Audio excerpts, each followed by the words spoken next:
Bismillahirrahmanirrahim. Assalamualaikum warahmatullahi wabarakatuh. Alhamdulillahirabbil alamin. Segala puji hanya milik Allah Subhanahu wa taala karena sudah memberikan kita banyak nikmat ya, diwajib kita syukuri. Baik, jadi pada pagi hari ini seperti yang saya janjikan kepada teman-teman yang memprogram mata kuliah pengantar penyuluhan pertanian semester 1 bahwa dua materi selanjutnya akan saya buatkan video dan selanjutnya nanti teman-teman tonton di channel YouTube saya ya, yang kuliah penyuluhan pertanian. Oke, salawat serta salam semoga tetap tercurahkan kepada Nabi besar Muhammad Sallallahu Alaihi Wasallam, kepada keluarga, para sahabat, dan seluruh umat muslim yang senantiasa berusaha untuk menjadi muslim yang taat. Oke, sebagai calon penyuluh atau sebagai orang yang menggeluti bidang penyuluhan pertanian saat ini, saya kira tema kita kali ini mengenai proses adopsi dan pengambilan keputusan inovasi selalu identik dengan kita. Jadi kita yang sekarang sedang terus belajar tentang penyuluhan, teman-teman yang masih sementara masih awal-awal ya mengambil mata kuliah ini. Jadi sebagai awalan nanti kan akan ada mata kuliah tambahan lanjutan selanjutnya. Nah, jadi di semester 1 ini memang teman-teman memprogram mata kuliah pengantar penyuluhan pertanian. Jadi kita sudah membahas 4 materi sebelumnya, mulai dari pengantar, sejarah penyuluhan, proses belajar mengajar dalam penyuluhan pertanian, dan saat ini sekarang kita akan bahas tentang proses adopsi dan pengambilan keputusan inovasi. Oke, lanjut. Oke, kita masuk ke proses adopsi. Nah, proses adopsi ini mencakup 3 hal sebenarnya dari segala intinya adalah 3 hal ini. Yang pertama adalah bahwa proses adopsi ini terjadi pada orang secara individu. Terus dalam jangka waktu yang bervariasi. Terus yang ketiga adalah proses mental yang terjadi pada sasaran sampai melaksanakan anjuran. Nah, kita mulai dari yang pertama. Proses adopsi terjadi pada orang secara individu. Maksudnya begini, adopsi inovasi itu, jadi nanti sebentar kita akan bahas tentang inovasi. Adopsi inovasi itu sendiri memang dia terjadi individu, bukan secara bersamaan. Jadi misalkan kita menyampaikan sebuah inovasi di sasaran kita atau di petani binaan kita sebagai seorang penyuluh, maka walaupun mereka misalnya 10 orang yang hadir, tapi tetap saja proses adopsi itu hanya akan dirasakan per individu. Maksudnya setiap orang itu punya caranya masing-masing untuk menerima sebuah inovasi, ya. Oke, berikutnya jangka waktunya bervariasi. Nah, seperti yang saya bilang tadi, jadi bervariasi antara orang, ada yang langsung bisa menerima, ada yang pikir-pikir dulu, ada yang langsung menolak tapi kemudian menerima, ada yang menerima lalu menolak. Jadi ada bervariasi, jadi jangka waktunya bervariasi. Jadi memang sebagai seorang penyuluh tidak bisa kita langsung berpikir kayaknya saya tidak diterima ya. Kemudian intinya adalah proses adopsi ini proses mental, jadi diolah di otak ya. Jadi memang kita mempengaruhi cara berpikirnya petani supaya bisa menerima inovasi. Inovasi itu nanti sebentar kita bahas apa sih itu inovasi ya. Jadi proses adopsi ini dia tidak berjalan satu kali saja, dia berputar-putar. Bisa jadi seperti yang saya bilang tadi, bisa jadi dia terjadi secara spontan, ada juga yang pikir dulu. Ada juga yang em, dia tanya-tanya dulu ke temannya yang beda desa atau beda penyuluh.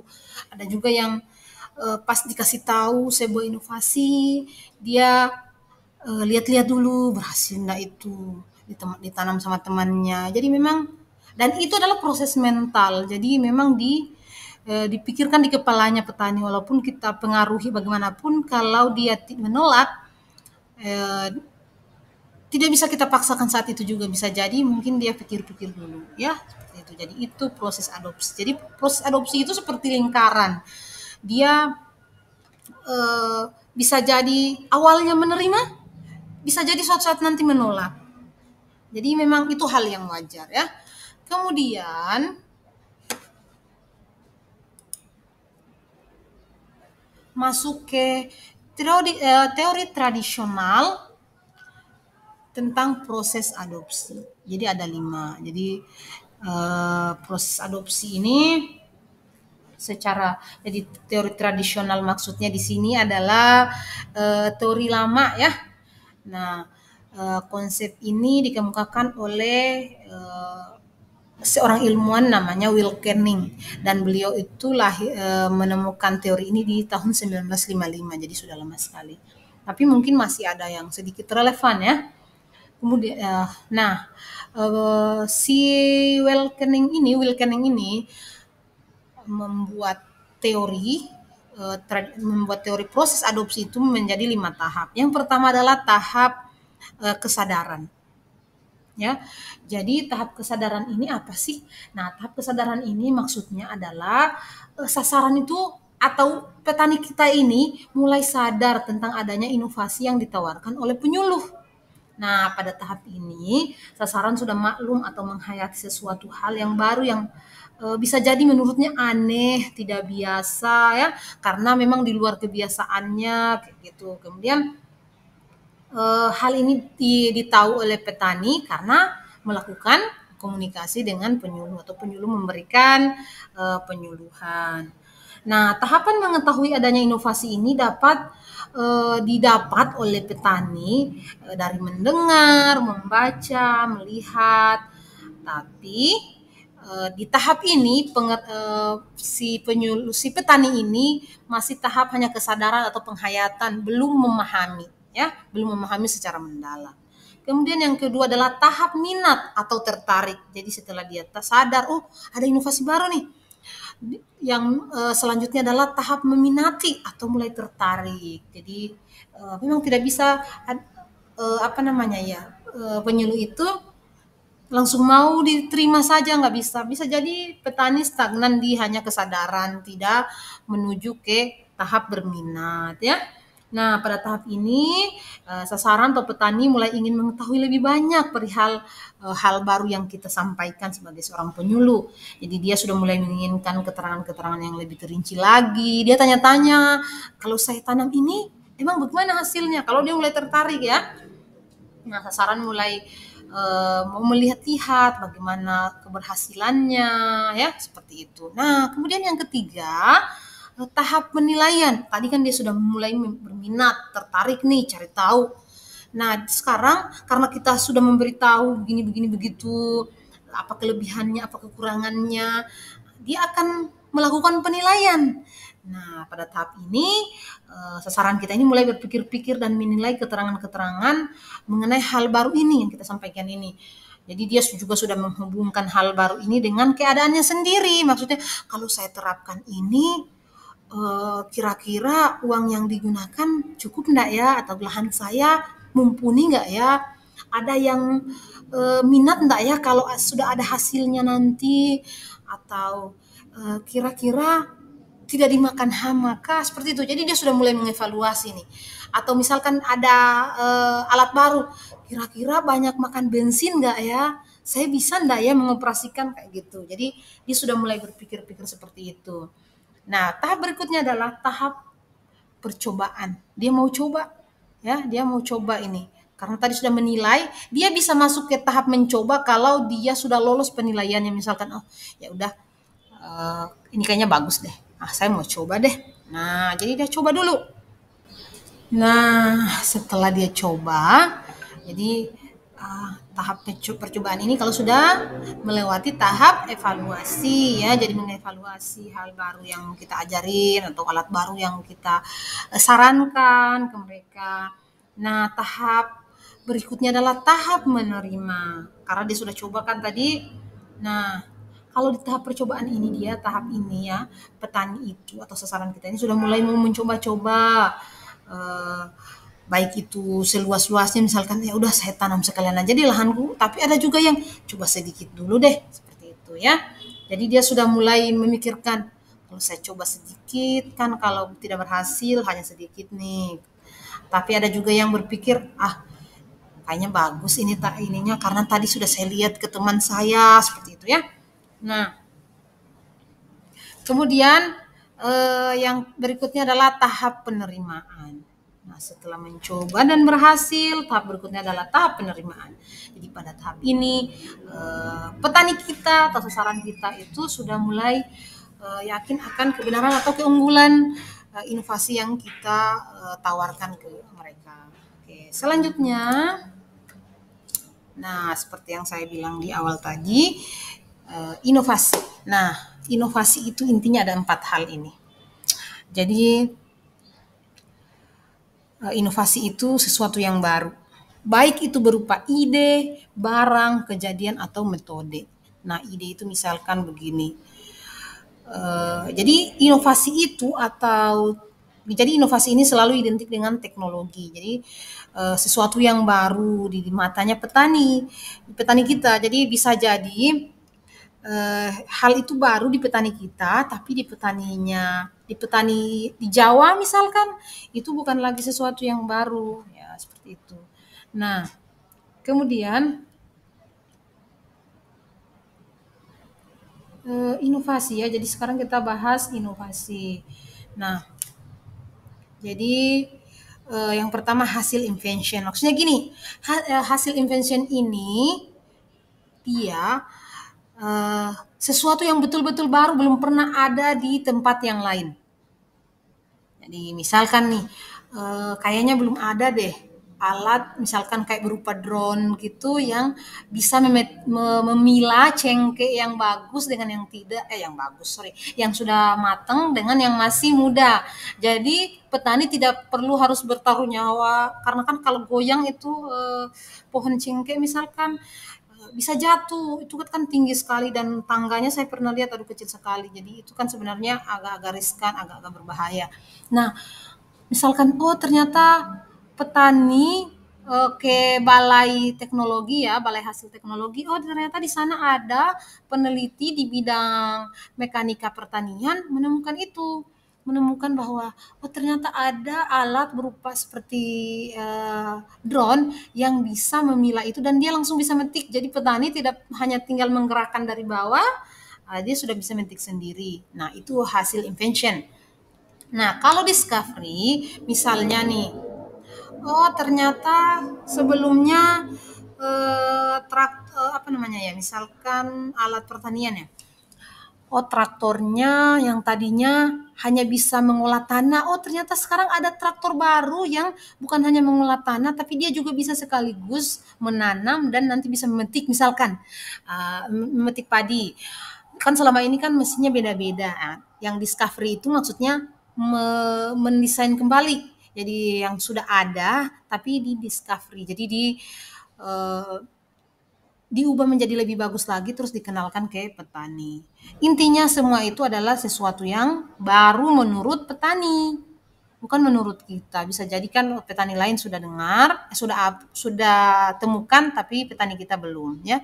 Jadi itulah inovasi. Jadi inovasi itu tidak hanya berbentuk alat tapi juga ide. Misalkan idenya bagaimana kalau hasil pertaniannya nggak usah di apa namanya habis dipanen jangan dibuka misalnya kulitnya kalau jagung biar tahan lama atau padi, yang seperti yang pernah diidekan salah satu dosen di IBB itu, jangan digiling dulu deh, jangan dibuka dulu deh, karena kalau masih ada tangkainya dia lebih bisa bertahan, tinggal didesain gudang yang bisa memuat semuanya.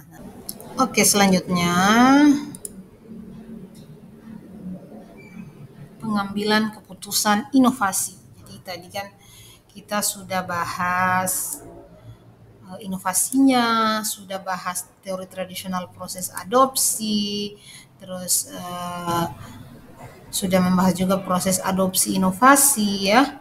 Nah, yang selanjutnya yang kita akan bahas adalah pengambilan keputusan inovasi ya. Jadi pengambilan keputusan inovasi ini memiliki 5 tahapan. Jadi untuk mengambil keputusan, maksudnya gini. Jadi tentang inovasi ini, jadi ilmuwan atau yang sering berurusan dengan mengenai inovasi dan keputusan adopsi. Jadi maksudnya keputusan inovasi ini adalah keputusan petani untuk mengadopsi atau tidak mengadopsi sebuah inovasi ya yang kita tawarkan ke mereka. Jadi pengambilan keputusan ini selalu identik dengan nama ilmuwan bernama Rogers. Jadi Rogers ini adalah penemu teori inovasi ya. Jadi beliau ini yang banyak menggambarkan bagaimana petani itu hingga akhirnya bisa mau mengambil keputusan untuk menerima atau menolak sebuah inovasi. Nah, jadi kita masuk ke pengambilan keputusan inovasi. Nah, keputusan inovasi ini yang pertama ya, jadi prosesnya itu yang pertama adalah pengetahuan. Jadi tahap ini petani kita atau individu itu belajar tentang keberadaan sebuah inovasi. Jadi maksudnya kan tadi kan sebelumnya kita sudah belajar bagaimana itu inovasi ya. Nah, jadi petani itu mempelajari dulu nih inovasi yang kita kenalkan ke mereka, terus dia cari informasi tentang itu, dia tanya-tanya dulu ke kerabatnya kah, ke penyuluh yang lain yang dia kenal atau sesama petani yang sudah lebih maju, bagaimana ya ini misalkan penyuluh saya ini loh mau kasih ide mau dibuat seperti ini nih lahannya atau mau tanam ini, mau tanam tanaman baru misalkan varietas baru. Nah, dia akan tanya-tanya dulu, bagaimana ini hasilnya, terus kenapa saya harus ambil ini, bagus enggak untuk kedepannya. Nah, jadi selama tahapan pengetahuan ini, mengolah pengetahuannya ini, si petani ini akan berusaha menemukan pemahaman yang komprehensif. Komprehensif itu maksudnya secara menyeluruh dan terpadu, saling berkaitan. Misalkan, kalau saya tanam bibit cabai baru ini, nanti tidak adakah hama yang akan menyerang? Misalkan jangan sampai si cabai ini rentan dengan hama yang tanaman lain dia tidak rentan. Sementara saya sedang menanam, misalkan saya nanam potato apalagi itu kentang. Saya tanam kentang. Nah, jangan sampai si cabai baru ini ternyata rentan terhadap hama yang menyerang kentang. Padahal kentang yang ditanam ini sebenarnya sudah kebal seperti itu. Jadi dia sedang mengolah pikirannya sendiri. Nah, jadi si petani ini nanti dia akan berpikir dulu, ini kalau saya ambil ini, kalau saya terima ini bagus enggak ya? Nah, kayak begitu ya. Jadi dalam tahap ini ada 3 pengetahuan yang akan didapatkan oleh si petani. Yang pertama adalah namanya awareness knowledge atau pengetahuan akan keberadaan suatu inovasi. Jadi pengetahuan jenis ini itu akan memotivasi petani untuk belajar lebih banyak. Dia harus cari tahu nih, karena jangan sampai dia coba ternyata hasilnya tidak baik. Kemudian yang kedua adalah pengetahuan tentang bagaimana cara menggunakannya. Kan tidak mungkin kalau kayak misalkan alat baru nanti kalau dia tidak cari tahu bagaimana cara menggunakannya, nanti dia salah-salah. Kemudian yang ketiga adalah prinsip-prinsip keberfungsian. Jadi jangan sampai eh, dia tidak bisa memfungsikan. Nah, jadi contohnya nih, eh, misalnya apa ya, misalnya kalau di oke, yang kemudian yang tahap berikutnya ya, kita masuk ke tahap berikutnya dalam proses pengambilan keputusan inovasi ini, yaitu persuasi atau kepercayaan, ya. Jadi pada tahap persuasi ini, jadi tahap persuasi ini akan terjadi ketika individu itu atau si petani kita ini memiliki sikap positif maupun negatif. Jadi tidak hanya sikap positif. Maksudnya sikap positif begini, kalau sikap positif itu berarti dia mau terima. Nah, sikap negatif berarti menolak, ya. Jadi apa namanya itu ya? Sifat, sikap atau penerimaan si petani ini jika kita mengenalkan inovasi baru tidak bisa kita hanya mengharapkan bahwa semuanya menerima, karena akan ada yang menolak ya, karena setiap petani kan punya cara pandang, cara berpikirnya sendiri-sendiri. Tidak bisa disamakan semua. Jadi tidak bisa sebagai penyuluh tidak bisa down, tidak bisa kita berpikir oh saya ditolak, karena eh, ada yang menolak tapi akan ada juga yang menerima.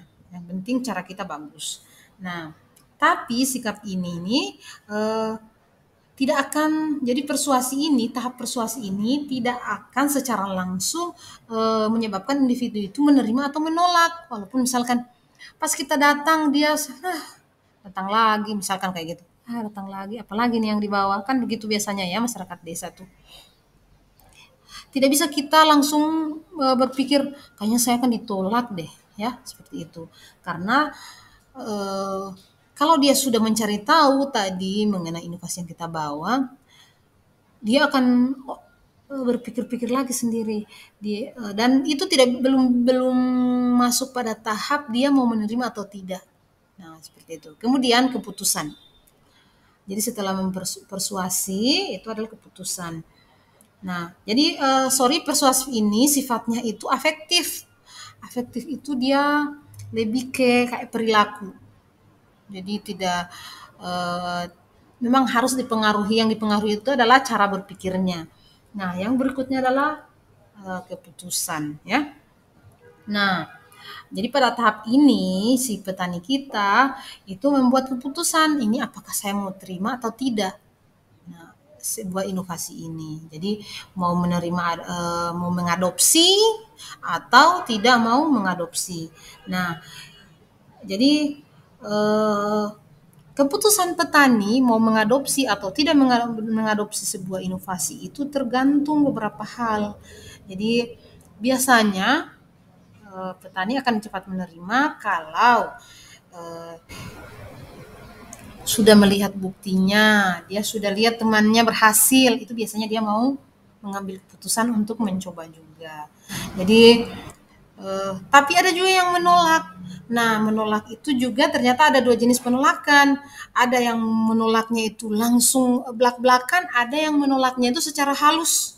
Jadi kalau penolakannya itu secara belak-belakan itu biasanya dia tidak mau mencoba, pokoknya nggak mau mencoba dulu, langsung menolak. Tapi kalau yang menolak halus biasanya ya sudahlah dicoba saja dulu. Tapi sebenarnya dia sudah memiliki keputusan untuk menolak sebenarnya. Cuma ya sudahlah menyenangkan si penyuluh dulu, dia mau coba dulu ya. Begitu kayak istilahnya itu petani itu ndak enakan dulu kayak gitu ya. Kemudian yang ketiga adalah implementasi.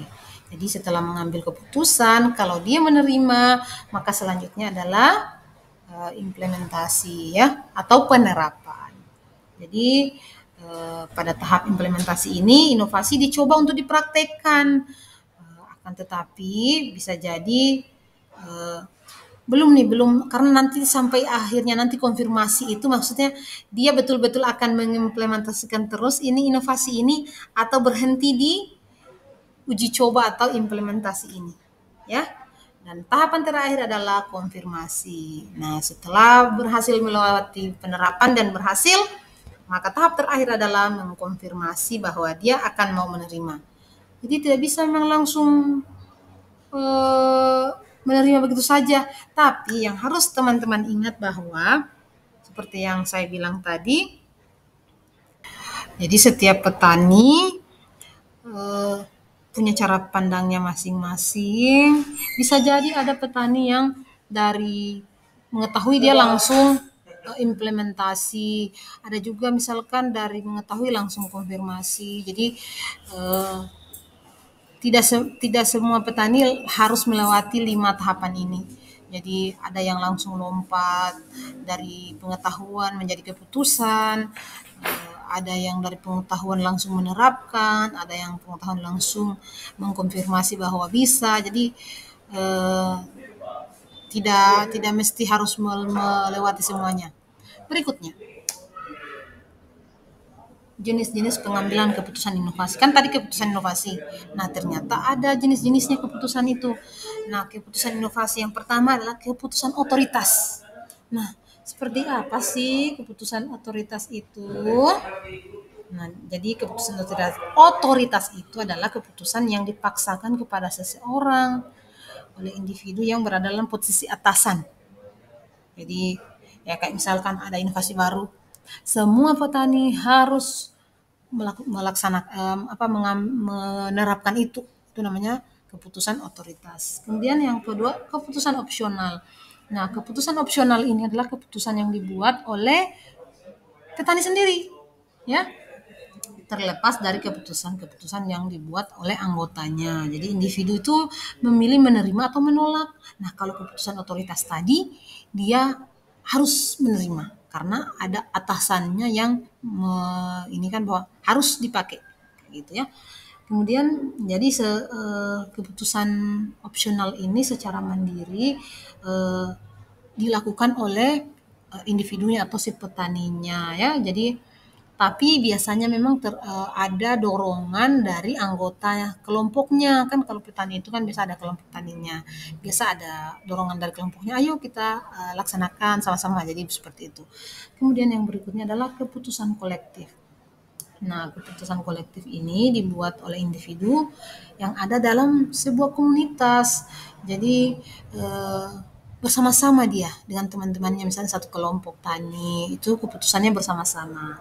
Jadi seorang petani itu memilih untuk menerima atau menolak inovasi itu berdasarkan keputusan yang dibuat bersama-sama. Jadi dia tidak bisa membuat keputusannya bersama karena mereka ini memang harus membuat keputusannya secara kolektif bersama dengan teman-temannya yang lain. Nah, berikutnya, proses adopsi inovasi dipengaruhi oleh 5 item ini. Keunggulan relatif, kompatibilitas, kerumitan, kemampuan diuji cobakan, dan kemampuan diamati. Kita bahas satu-satu. Ya. Yang pertama, keunggulan relatif. Nah, keunggulan relatif ini adalah derajat di mana suatu inovasi dianggap lebih baik atau lebih unggul dari yang pernah ada sebelumnya. Jadi petani mau mengadopsi, kalau dia lihat teknologi, ide, barang, atau metode yang kita sampaikan itu lebih unggul, tentunya melalui proses bagaimana dia menerima inovasi tadi ya, yang sebelumnya itu lebih unggul daripada yang sebelumnya. Yang kedua, compatibility atau kompatibilitas. Artinya, jadi derajat di mana inovasi tersebut dianggap konsisten dengan nilai-nilai yang berlaku, maksudnya tidak melanggar nilai-nilai masyarakat. Ya, misalkan mau buat pupuk dari kotoran babi, misalkan itu komunitas Muslim, tidak bisa karena tidak ada yang pelihara babi, kemudian ada unsur keharamannya juga. Kemudian yang berikutnya adalah kerumitan. Kerumitan maksudnya adalah derajat di mana inovasi dianggap sebagai suatu yang sulit untuk dipahami dan digunakan. Jadi semakin rumit sebuah inovasi akan semakin sulit untuk diterima. Kemudian yang keempat, kemampuan diuji cobakan. Apakah inovasi baru ini mudah dicoba atau tidak, atau ternyata sulit. Yang terakhir adalah kemampuan diamati. Nah, kemampuan diamati ini maksudnya di mana hasil suatu inovasi itu dapat terlihat oleh orang lain. Semakin mudah seorang melihat hasil dari suatu inovasi, semakin besar kemampuan si petani atau kelompok itu mengadopsi. Jadi dapat disimpulkan bahwa semakin besar keunggulan relatif, kemampuan untuk diuji cobakan, dan kemampuan untuk diamati, serta semakin kecilnya kerumitannya, maka semakin cepat kemungkinan inovasi tersebut dapat diadopsi. Ya, jadi keunggulan relatifnya lebih baik dari sebelumnya, terus kesesuaian atau kompatibilitasnya untuk bagus, kemudian maksudnya tidak bertentangan dengan budaya setempat, kemampuan untuk diuji cobakan dan kemampuan untuk diamati serta semakin kecilnya kerumitannya, maka inovasi itu akan semakin mudah untuk diadopsi, ya. Nah, berikutnya adalah laju adopsi. Jadi bukan cuma motor yang laju, tapi juga adopsi.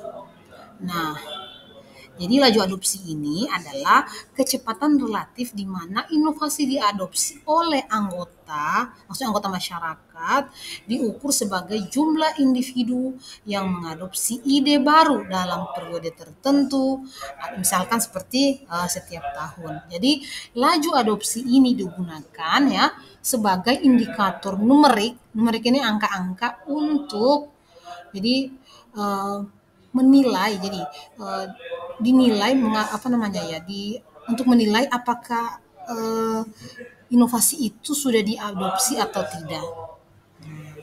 Jadi laju adopsi ini dipengaruhi oleh beberapa hal yang sekarang tertampang ini, ada 5 hal.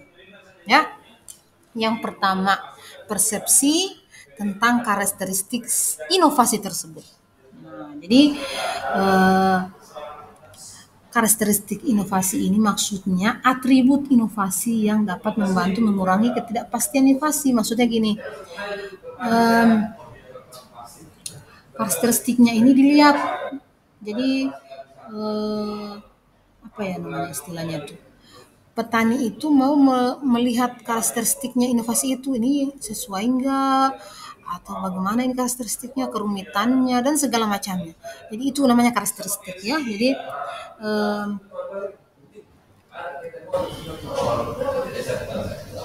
kemudian yang kedua adalah jenis pengambilan keputusan inovasi. Sorry, ini tidak peraturan ya. Yang ini jenis pengambilan keputusan inovasi. Nah, jenis pengambilan keputusan inovasi ini maksudnya gini. Tadi kan ada jenisnya tuh. Ada keputusannya kolektif, ada keputusan otoriter, ada keputusan yang secara mandiri tadi ya. Secara mandiri si petani mengambil keputusan. Jadi tergantung laju adopsi itu. Biasanya laju adopsi itu tinggi kalau keputusan itu diambil secara bersamaan, kolektif. Jadi dia semakin banyak kan, kalau secara individu-individu kan dihitung satu-satu, tapi kalau secara bersamaan lebih tinggi seperti itu ya, karena dia secara kolektif. Nah, berikutnya saluran komunikasi. Saluran komunikasi ini adalah alat alat yang akan menyampaikan pesan-pesan komunikasi kepada penerimanya atau kepada petaninya. Jadi kan kalau kita mau kasih tahu tentang inovasi ke petani, ada saluran komunikasinya. Jadi tergantung saluran komunikasinya. Dan saluran komunikasi ini tergantung kondisi masyarakatnya. Kalau masyarakatnya ternyata lebih cepat kalau pakai TV, maka sebaiknya pakai TV. Kalau masyarakatnya bagusnya pakai radio, maka pakai radio. Masyarakatnya sukanya pakai koran, maka pakai koran ya. Jadi tergantung kondisi masyarakatnya. Yang keempat adalah sifat sistem sosial. Karena tadi ada pengaruhnya juga, jangan sampai bertentangan dengan nilai-nilai yang ada di desa tersebut. Kemudian yang berikutnya adalah upaya promosi penyuluh. Bagaimana penyuluh itu mempengaruhi petaninya ya. Seperti itu. Berikutnya, peran penyuluh dalam proses adopsi inovasi. Nah, ini lebih spesifik lagi ya. Jadi kita akan bahas bagaimana penyuluh itu berperan dalam proses adopsi inovasi.